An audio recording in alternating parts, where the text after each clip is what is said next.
The viral belly dancing guy is literally eating himself alive.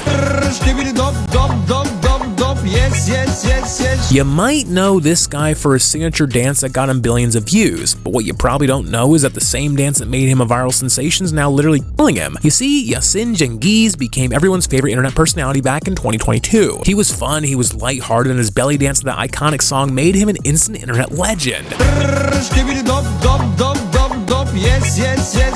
But fast forward a few years later and he's bigger than ever, and not in a good way. So what happened? Well, Yasin started collabing with different fast food restaurants, cashing massive paychecks and getting free food in huge portions. But the most concerning part is the restaurant that's been using him as their main ambassador, Agababa, cause that same restaurant is in almost all of his TikToks, and some think he's being held hostage by their brand, considering even Yasin himself looks tired of doing the exact same videos for 3 straight years. However, the collab keeps going and it seems like he can't get out of it. Now, here's the issue. That deal isn't just a business move, it's literally costing him his life. Yasin's been getting bigger and bigger, and in just 3 years, he looks like he gained hundreds of pounds. His legs are swollen in almost every clip and he can barely walk. Yet the restaurant keeps treating him with endless amounts of food, the same food that's ruining his health. And it's not just the food. He's also done some humiliating brand deals like letting car companies test their vehicles on him, where he basically got treated like a prop, like an object, just to show how much weight their cars could take. This led to people mock him, comparing him to elephants and giant tires. But still, Yasin seems to only care about the views and clout, and the worst part, it's slowly digging him an early grave. However, here's where it gets messier. Some people think Yasin's actually pulling a play straight out of Nikocado Avocado's book. They think he's purposely gaining weight so that one day he can shock the internet with a massive transformation. Remember, Nikocado pre-recorded years of content while secretly losing hundreds of pounds behind the scenes, so when he came back, he looked like he lost all the weight overnight. 2 steps ahead.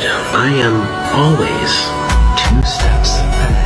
People say Yasin might be doing the same, especially because his posts have become more sparse lately, so he might be planning something big. However, others think it's much darker than that. They think Yasin already passed away, but that someone else is managing his account so they wouldn't waste any of his money. Plus, this isn't the first time these rumors about Yasin started making rounds. Back in 2023, right when he was at his peak, Turkey was hit by a devastating earthquake. Thousands of people lost their lives and Yasin suddenly disappeared from all socials, so people speculated that he was one of the victims. I just found this out, but this guy that used to do the dance passed away in the earthquake. But then he surprised everyone by returning and posting the wreckage around him to prove he survived. So now fast forward to today, with his post slowing down and his health getting worse than ever, many think all those fast food collabs already caught up to him. Even those who don't believe this exact theory think that Yasin is still battling a massive health crisis. Others, on the other hand, believe he's just cashing out while he still can. However, one thing's clear, the same belly that made him a millionaire might end up being the reason he loses everything. But what do you guys think? Should Yasin keep hustling while he can, or should he rebrand to something less harmful to his health?